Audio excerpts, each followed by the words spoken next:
Now, joining me now to discuss this and the COVID inquiry in particular is the Medical Director of Rutherford Cancer Centre's Professor Karol Sikora.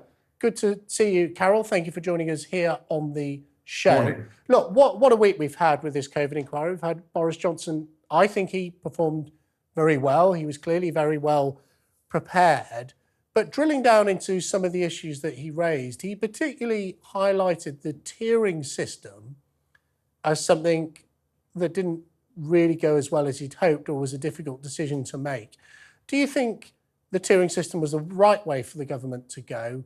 And, did we have too much tiering or should we have done it earlier? I think the whole problem is we were entering in 2019, the end of 2019, the beginning of 2020, without all the information. And it's so easy with the retrospectoscope. You look back and you say, this is what we should have done.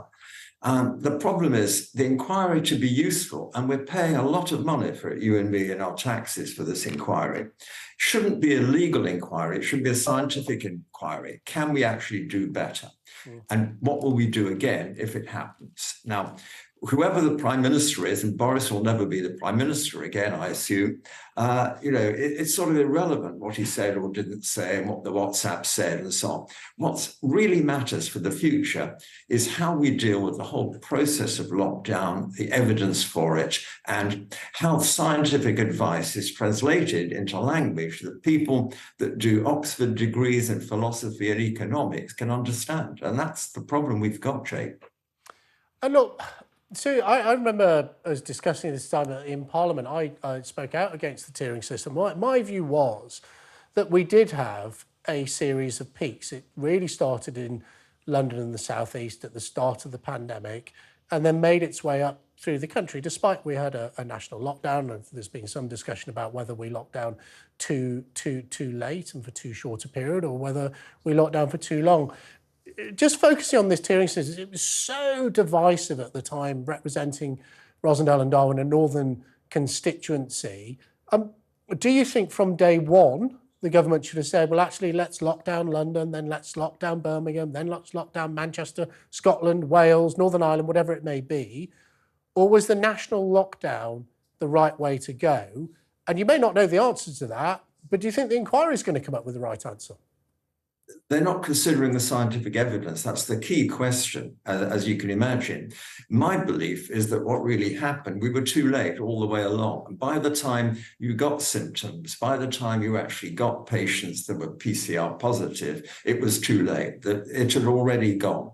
And once it's gone, there's nothing you can do. What you can do is protect the vulnerable, the people that are more likely to die, the elderly, people that are immunocompromised and so on, and protect them by advising them to stay at home. But all the rest, all the huge economic and social disturbance, closing schools, and all the what's called non-pharmacological inhibitions, the masks and so on, were probably all a waste of time because they were all too late. And it's no one's fault. You couldn't predict that. And if you look at the curves, you see the infection starting, the symptoms, then the PCR going positive, and then the spread and the numbers going up. And then, of course, sadly, the deaths. Now, to prevent the deaths, you'd have to do the lockdown even before you got the symptoms. And that's not possible because you didn't know it was going to be like that. And we were one of the first countries, so we didn't know what was happening.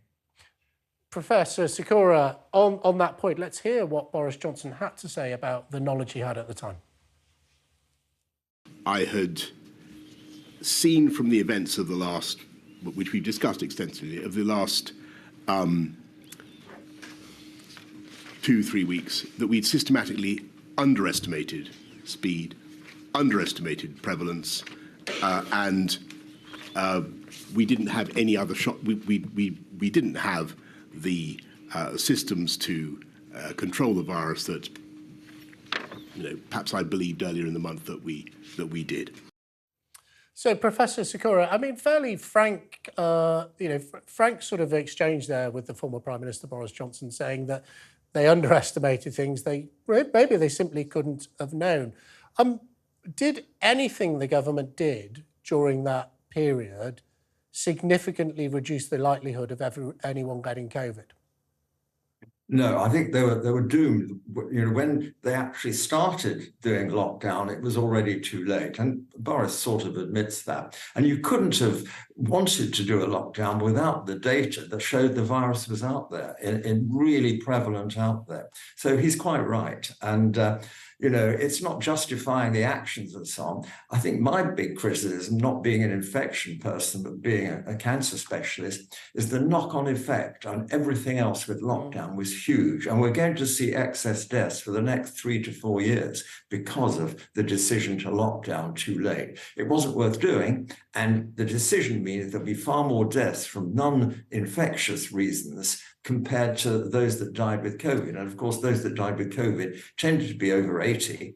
The people that are going to die from cancer, heart disease, stroke, and so on will be much younger than that. So the life years lost will be much greater. Let me just pick you up on that, though, because you say, maybe quite rightly, I'm not a medical expert, you say that nothing the government did stop people getting COVID. Now, except you're probably right, we probably were all going to get it at some point.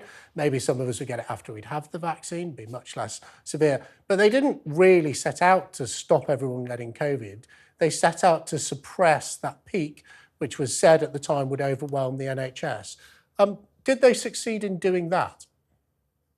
They sort of succeeded a bit, but the trouble is the age distribution of the people they saved was very different from those that haven't been saved with other things. So that was the aim, to flatten the peak, as you say. You have a steep peak, the NHS can't cope with a steep peak. If you spread it out over a few weeks instead of, or a few months instead of a few weeks, you're much more likely to be able to have the resources to control it, to deal with the patients coming through. You'll remember all those temporary Nightingale hospitals that were built by the military, never used. I mean, there was one in London was tokenly used. They put a few ambulances, a few patients there, but it was just for the cameras, really. They weren't really needed. And I think that's the problem.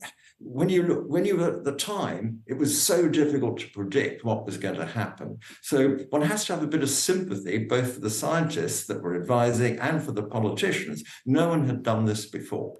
And I think what we've got to do is get much crisper messages through, much crisper decision-making capability if a pandemic occurs again.